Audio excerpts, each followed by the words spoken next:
Hello, আসসালামু আলাইকুম রহমতুল্লাহ। সুপ্রিয় দর্শক, এখানে দেখছেন এটা আমাদের রোহা মাদ্রাসা নাম করা ঐতিহ্য মাদ্রাসা, সিরাজগঞ্জ, রায়গঞ্জ থানা, রোহা মাদ্রাসার এরিয়া। সামনে পুকুর দেখছেন, পুরা পুকুর ভরাট করে এখানে মসজিদ হবে ইনশাল্লাহ। আপনাদের মাদ্রাসার দৃশ্যটা একটু দেখাই, দেখেন কতই না সুন্দর। এখানে যে দারোয়ান থাকে হয়তো তার এটা ঘর, কত সুন্দর করে গাছ লাগিয়েছে দেখেন। এটা হলো একতলা আপাতত মসজিদ এটা, আর দোতলা এটা মক্তব বিভাগ। ওই দেখেন কত সুন্দর করছে, অনেক দূর পর্যন্ত মাদ্রাসা। আব্দুল বাসিদ খান সাহেবের এটাও মাদ্রাসা।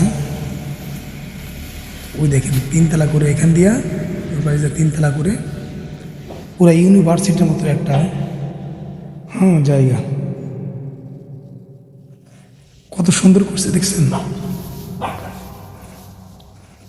ওইটা বাবরসির ঘর, আর ওই পাশে দেখছেন বিল্ডিং নতুন উঠতেছে। এটা ছাত্র প্রচুর, ছাত্র জায়গা দেওয়া হচ্ছে না, এই জন্য নতুন করে আবার বিল্ডিং দেওয়া হচ্ছে ওখানে।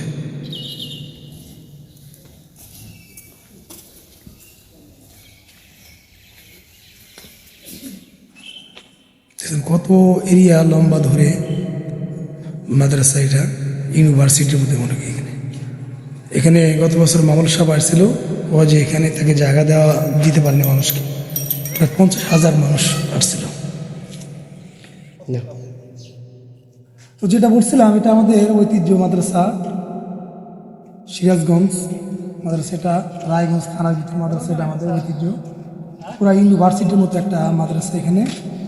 এখান থেকে প্রতি বছর 16 থেকে 20 জন প্রায় হাফিজ কোরআন এবং কিতাবখানা বিভাগ থেকে অনেক ছাত্র এখান থেকে বিফাক, বাংলাদেশের সর্বোচ্চ যেগুলো পরীক্ষা দেওয়া হয় বিফাক হায়াতুল পরীক্ষা, এখান থেকে অনেকগুলো পাশ করে বের হয়।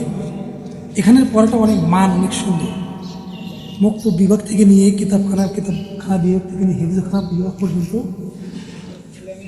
এখানকার পড়ার মানটা অনেক সুন্দর। তো যদি কেউ চান যে আপনাদের পরিজাত টুকরা সন্তানকে এখানে ভর্তি করাবেন, তো নিঃসন্দেহে এখানে ভর্তি করাতে পারেন। এখানকার মান অনেক সুন্দর। দেখেন ওই পাশ দিয়ে নতুন বিল্ডিং উঠতেছে।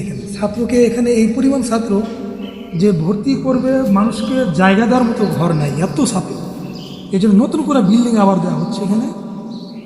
আর ওই সামনে যে পুকুর কথা বললাম, পুকুর ভরাট করে ওখানে মসজিদ, আর এখানে একতলা মসজিদকে এবার মাদ্রাসার রূপান্তর করবে ছাত্র।